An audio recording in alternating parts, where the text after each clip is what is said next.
He slapped divorce papers on the coffee table like poker chips and said he didn't need me. The ink bled where my hand shook, right as he bragged about 500 million with his father's name still fresh on the death notice. I signed, took my keys, and left him to a fortune that wasn't real. The divorce papers slid across the coffee table and caught on a smear of barbecue sauce from last night. Ryan didn't notice. He held the pen like a conductor, chin up, mouth bent into a smile he saved for sales calls and selfies. The house smelled like cedar cleaner and stale beer.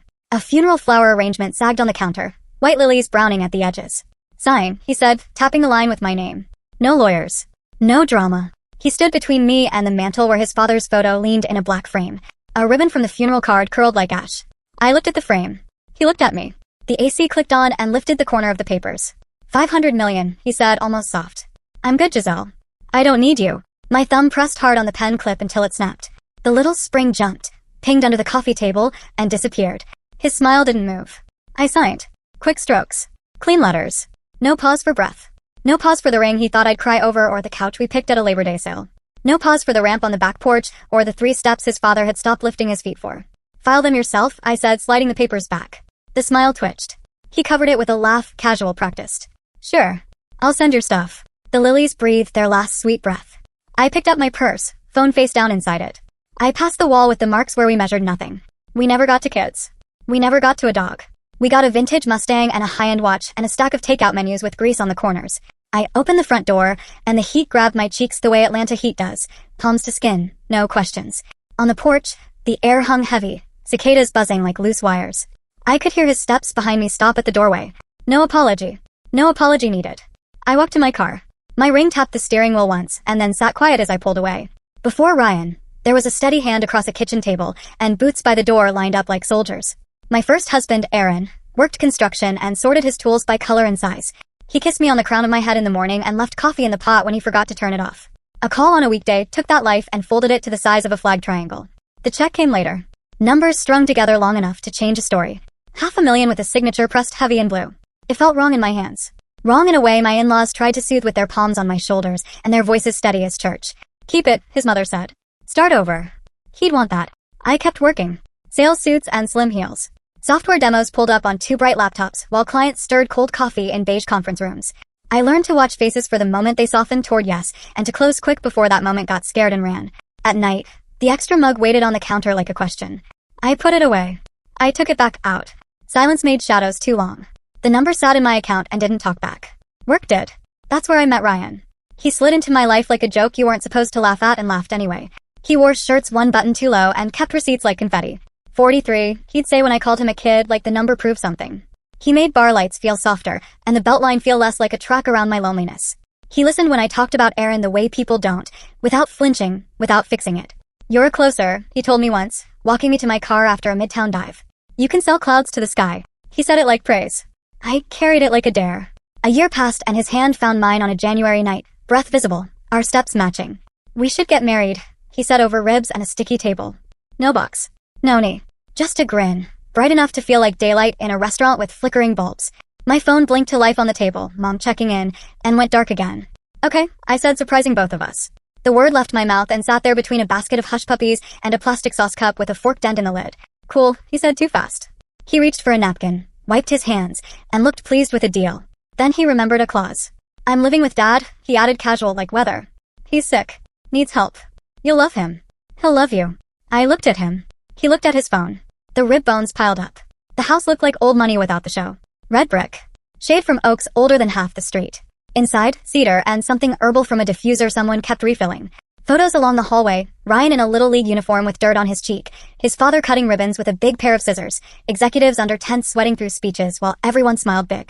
His father waited in a recliner in a room with books and a window bright as a screen. He had the kind of hands that looked broad even when lying still, builder hands, not developer hands. His face was thin, skin papered over bones that wanted to be seen. Giselle, he said my name careful and precise. Finally, he took my hand and squeezed gently like a test. I passed. He asked about the software we sold and then asked again in better words, sharp eyes catching every vague answer. I told him about integrations and how companies wanted everything to hold hands in the cloud and how no one wanted to pay for a second date after the demo. Tough business, he said nodding. Margins you can't see until you trip over them. He smiled without the salesman flash. It reached his eyes. It stayed. Ryan wandered to the kitchen and came back with a beer. He had a small triangle of barbecue sauce at the corner of his mouth and didn't know it.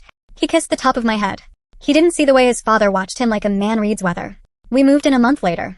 Ryan said he'd quit his job to take care of his dad full-time. I owe him, he said, quieter than usual. The sentence wore sincerity like a shirt that fit. For a week, he cooked burgers, pasta, eggs at night with too much pepper.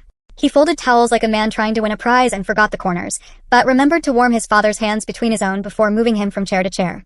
By week 4, the housekeeper did the towels and a caregiver named Nina helped with the transfers. Ryan slept late. He bought a high-end blender and left it full of green froth on the counter. He tilted his phone to catch his jawline in sunlight.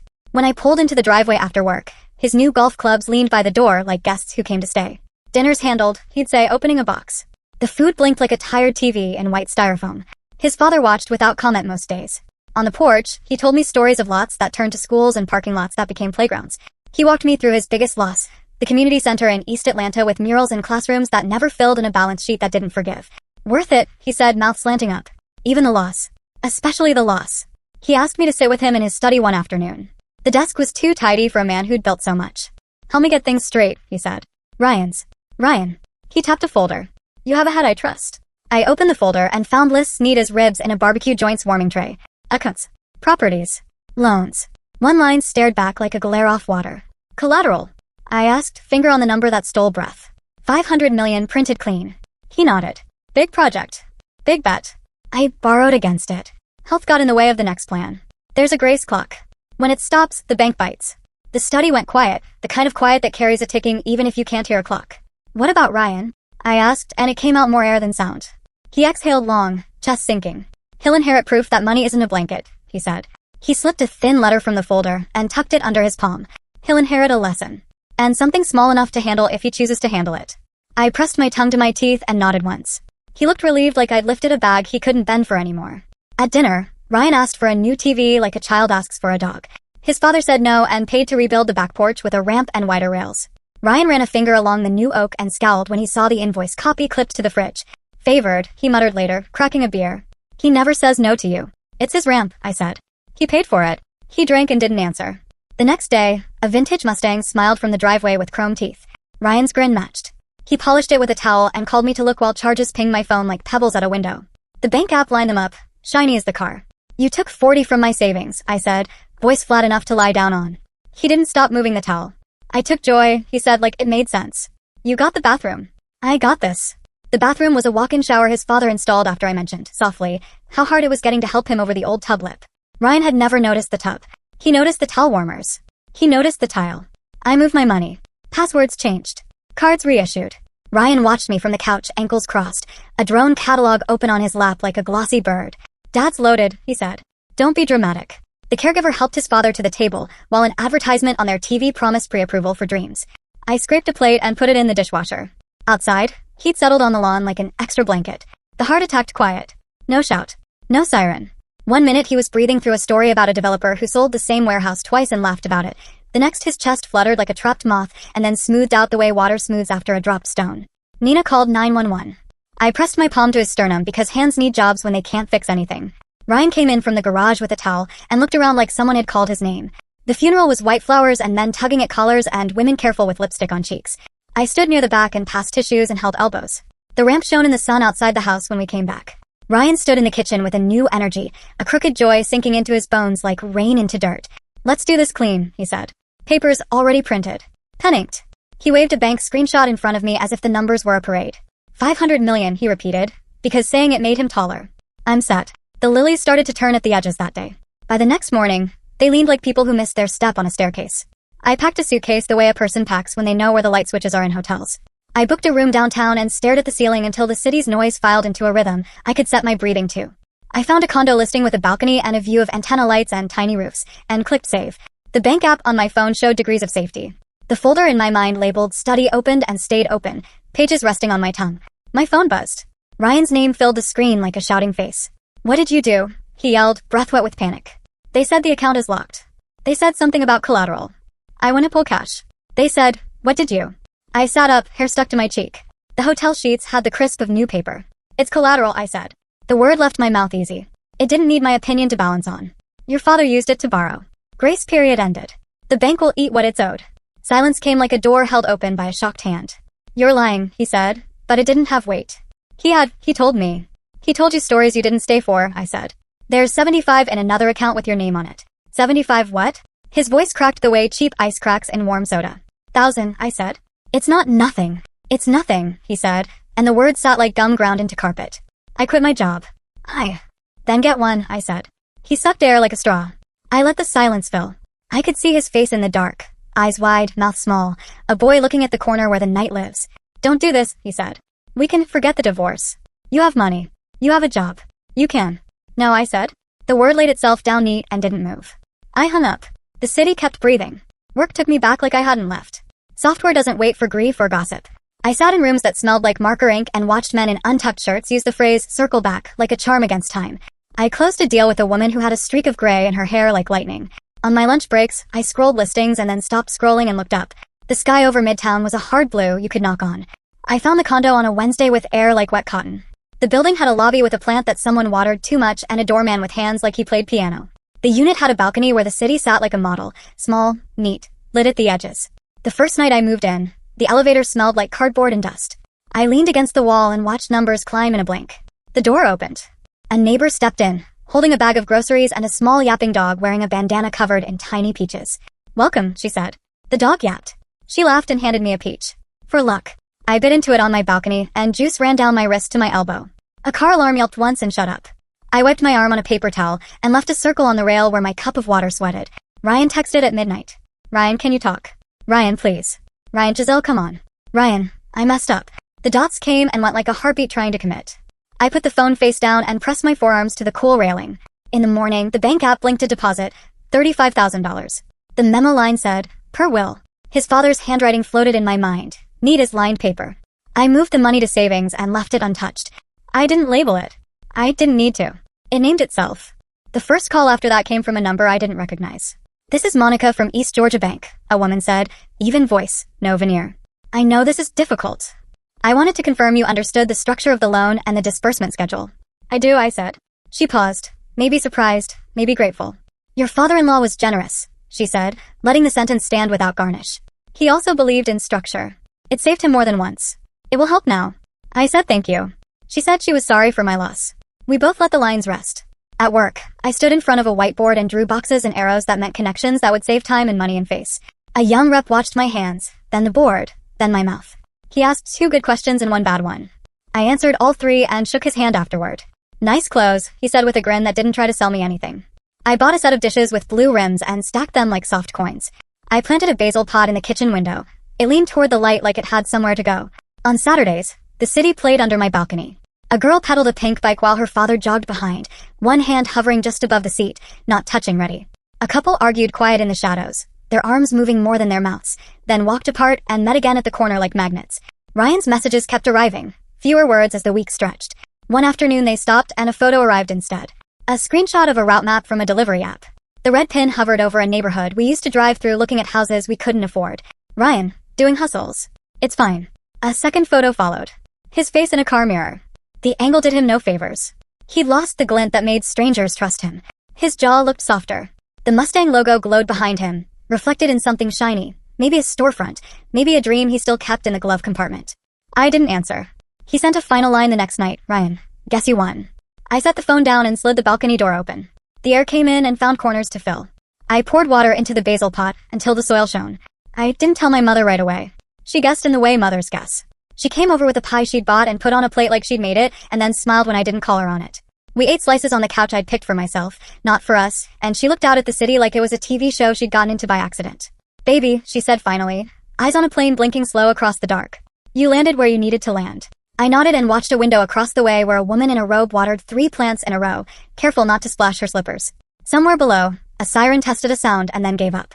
Later that night, I found the letter his father had meant for Ryan, scanned and stored on my laptop by a man who liked order. I didn't send it. Words need ears that can hold them. Ryan's ears were busy with noise he'd built himself. I read it once more and closed the file. The printer in my building's workroom hummed faintly through the wall like a mechanical heartbeat. I started walking again in the evenings. The beltline had a way of keeping time that a clock couldn't. People moved like notes in a song. Runners, dog walkers, parents pushing strollers with one hand while eating popsicles with the other. A street violinist stood by a mural and made strings sing in a voice that put you somewhere in your past and your future at once. Aaron would have liked that violinist. Ryan would have filmed him for a story and then forgotten to tip. I put a 5 in the case and kept moving. At home, my inbox held an email from a nonprofit in East Atlanta. The subject lined, Community Center, Update and Thanks. I opened it and stared at a photo of the building his father had poured his money into. Murals bright. Kids racing across a court. A classroom with 4 computers and a shelf of paperbacks. The center wasn't what he'd planned exactly. It had taken longer. It had taken different hands. It was alive. The email listed donors small and large. His father's name sat in a column like a stone at the bottom of a river, still, weighty, shaping water without moving anymore. I clicked reply and wrote 2 sentences that didn't talk about death or debt. I hit send. Summer leaned into fall like someone tired leaning into a shoulder. The air got easier on the lungs. My basil plant sprouted leaves like green ears. I moved through my days without explaining what I didn't need to explain. The divorce papers found their second signatures. A clerk at a courthouse scanned barcodes. The stamp came down. A date appeared. I didn't tell anyone the date. It lived on a file where it belonged. I ran into Nina, the caregiver, at a grocery store near the condo. She had a cart full of basic things people forget they need until they're gone. Salt, sponges, a bulb pack. We hugged between aisles with cereal mascots watching us with painted eyes. He talked about you, she said. He said you look people in the face. I swallowed and nodded and didn't say anything because sometimes words shake the snow globe too hard and you can't see the scene for a while. She squeezed my arm once and then we compared apples like women who had always compared apples. On the way home, a text chimed. Unknown number. Unknown, Mrs. Carter? Ryan listed you as a reference. I stood in the sidewalk sun and watched a line of ants carry something small and golden toward a crack in the concrete. A bus sighed to a stop. A boy laughed from a window 3 floors up. I typed back. Me, ex-wife. He can sell. He needs structure. The dots appeared. Disappeared. Appeared again. Unknown thanks. I tucked the phone away and climbed the stairs instead of using the elevator. My thighs burned. The basil leaves brushed the window as I passed like tiny hands reaching for news. One night in November, my doorbell chimed. The camera showed nothing but an elbow and part of a jacket sleeve. I didn't open the door. A minute later, a small package slid under it. No name. No return address. I waited. No footsteps back down the hall. Just muffled TV from a neighbor and a child's edited giggle through a wall. I picked up the package and peeled the tape and found a watch. Not the high-end one Ryan bought. It was older, heavier, the kind of metal that refuses to pretend it's light. The note inside was one line in handwriting I recognized. For time well spent. I turned the watch over. On the back, a date from 20 years ago and initials that weren't ours. He'd worn it when he talked about the center. He'd worn it when he listened to me explain APIs and smiled like he'd tasted something new and good. I put it on. The face felt cool on my skin. The second hand moved. Not rushed, not lazy. Exact. December brought a cold bright enough to make the city glitter. The condo's heater thumped and then hummed. My mother's pie owned a shelf in my fridge until it didn't. A client sent a box of chocolates that tasted like money in a movie. I mailed a small check to the center with a note that said it wasn't much and then didn't explain that either. On New Year's Eve, fireworks licked the sky from rooftops and cul-de-sacs and hands too close to faces. I stood on my balcony in a borrowed sweater and the watch heavy and true on my wrist.